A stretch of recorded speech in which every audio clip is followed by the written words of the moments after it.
M0FXB, welcome back to my videos on the AOR DV1 and the newly announced AOR DV3. So what's the difference? Many are saying it's the same radio in a different box.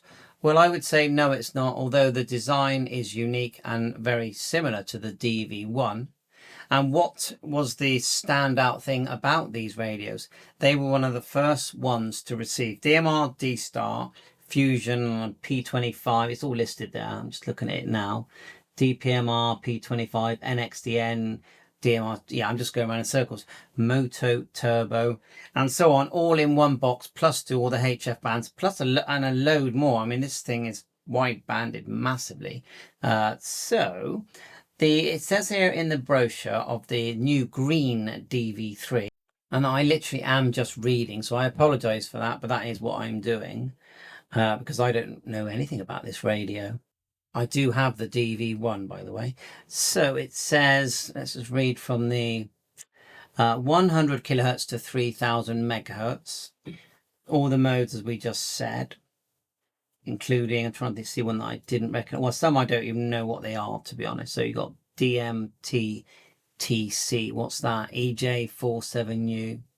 Okay, analog mode automatically selects the demodulation. It will do Tetra, but you know, I just, in the UK, Tetra, what can we listen to? That's what I think. Everything's encrypted, and even if, and Tetra is quite complicated, isn't it? Because it's like DMR on steroids. Saying there, the price is, what's that? 217,800 yen. I believe that equates to about £1,500. They've gone for the green case and the green sort of background and light green. I wonder if we can change that.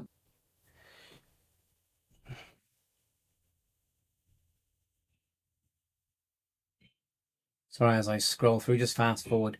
The AOR DV3 is compact desktop receiver equipped with analog and digital demodulation modes. Its reception frequency range, blah, blah, blah.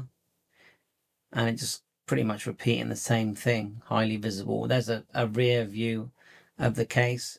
I am seeing a USB-C connector on the back speaker. And I mean, these days you sort of have to have USB-C, I would say. I don't think you're even allowed to produce it these days if you haven't got USB-C.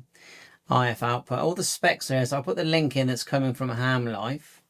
If you really want to study the specs, I'm sure people can't wait to slate the radio. But if you're into receivers, if you're willing to put the work in, and I'm not saying I'm one of them, to really maximize what you can do with a receiver, this one literally receives everything.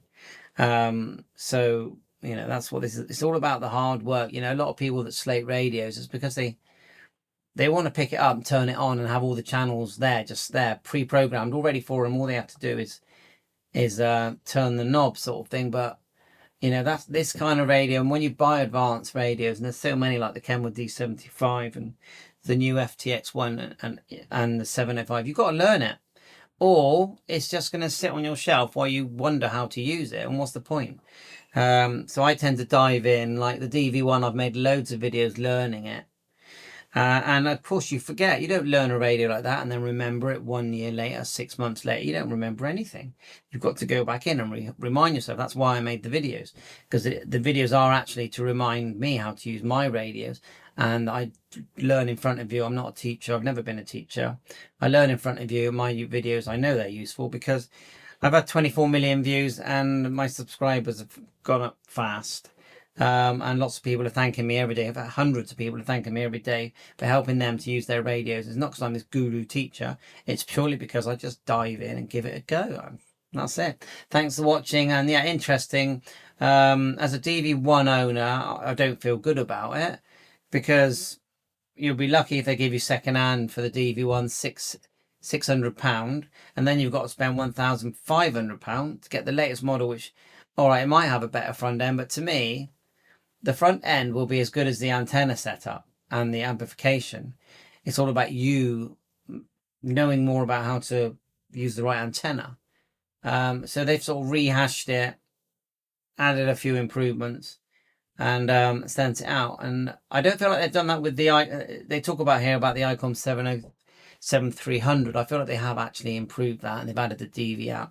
This one really should have had a completely new case. The fact that it receives DMR, D-Star Fusion and all that is great, but put it in a case that looks like an Icon 705. Make it look beautiful, or a FCX1. Give us a waterfall. The hardware's there that receives everything. Let's have a screen that's quite impressive, because this screen, no matter what color they make it in, it's boring. But these are good receivers. Bye for now.